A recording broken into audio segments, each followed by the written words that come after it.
నేటి నుంచి ఆంధ్రప్రదేశ్లో వాట్సాప్ పరిపాలన దేశంలోనే తొలిసారిగా రాష్ట్రంలో అమలు. పౌర సేవలు అందించేందుకు, ప్రజల నుంచి వినతులు స్వీకరించేందుకు, వారికి అవసరమైన సమాచారాన్ని చేరవేసేందుకు వీలుగా వాట్సాప్ పరిపాలనకు నేడు శ్రీకారం చుట్టనుంది. తొలి దశలో మొత్తం 161 రకాల పౌర సేవలు అందించనుంది. రెండో విడతలో మరిన్ని సేవలను అందుబాటులోకి తీసుకురానుంది. మంత్రి నారా లోకేష్ గారు దీన్ని అధికారికంగా ప్రారంభించనున్నారు. తొలి విడతలో దేవాదాయ, ఇంధన, ఏపీఎస్ఆర్టీసీ, రెవెన్యూ, మున్సిపల్ తదితర శాఖల్లో ఈ సేవలు మొదలవుతాయి. దీనిపై ముఖ్యమంత్రి చంద్రబాబు నాయుడు గారు సమీక్షించారు. వాట్సాప్ ద్వారా ఎలా సేవలు పొందవచ్చో అధికారులకు ప్రజెంటేషన్ ద్వారా ఆయన వివరించారు. సీఎం మాట్లాడుతూ వాట్సాప్ సేవలతో ధ్రువపత్రాల కోసం పౌరులు ప్రభుత్వ కార్యాలయాల చుట్టూ తిరిగే విధానానికి స్వస్తి పలకనున్నట్లు వెల్లడించారు. అధికారులకు పలు సూచనలు చేశారు. సైబర్ భద్రతను బలోపేతం చేయాలి. పౌరుల సమాచారం సైబర్ నేరగాళ్ల చేతికి చిక్కకుండా జాగ్రత్తలు తీసుకోవాలి. ఫోరెన్సిక్ సైబర్ సెక్యూరిటీని బలోపేతం చేయాలి. వాట్సాప్ ద్వారా సేవలు అందించేందుకు గత ఏడాది అక్టోబర్ 22న మెటాతో ఒప్పందం చేసుకుంది. రాష్ట్రాన్ని డిజిటల్ టెక్నాలజీ వినియోగంతో అగ్రగామిగా మార్చే దిశగా ప్రభుత్వం అడుగులు వేస్తోంది. పాలన, ప్రభుత్వ సేవలను పౌరులకు వేగంగా అందజేయడానికి ఈ విధానం అయితే ఉపయోగపడుతుంది. అధికారిక వాట్సాప్ నెంబర్తో వాట్సాప్ గ్రూప్ అయితే ఏర్పాటవుతుంది. వాట్సాప్ గవర్నెన్స్లో భాగంగా ప్రభుత్వ అధికారిక వాట్సాప్ నెంబర్ని అయితే ప్రకటిస్తారు.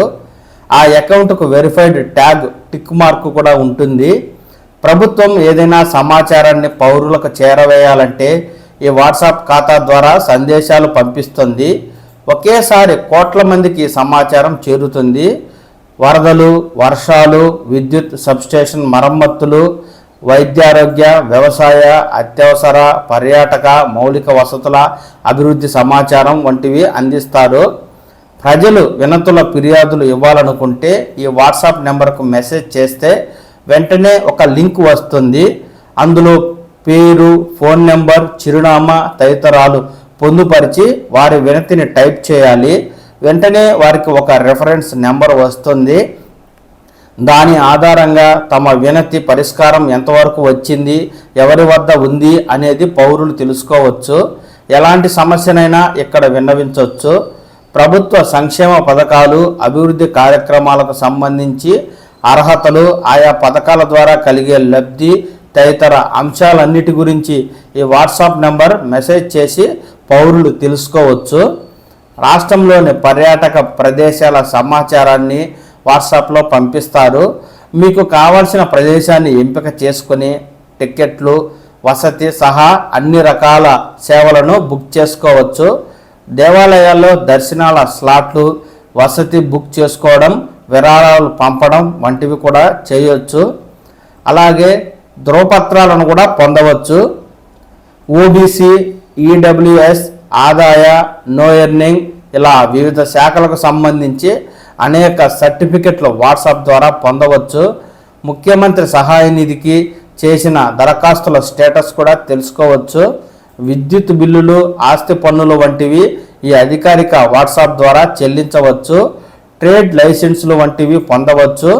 రెవెన్యూ శాఖకు సంబంధించి ల్యాండ్ రికార్డులు, వివిధ సర్టిఫికెట్లు పొందవచ్చు.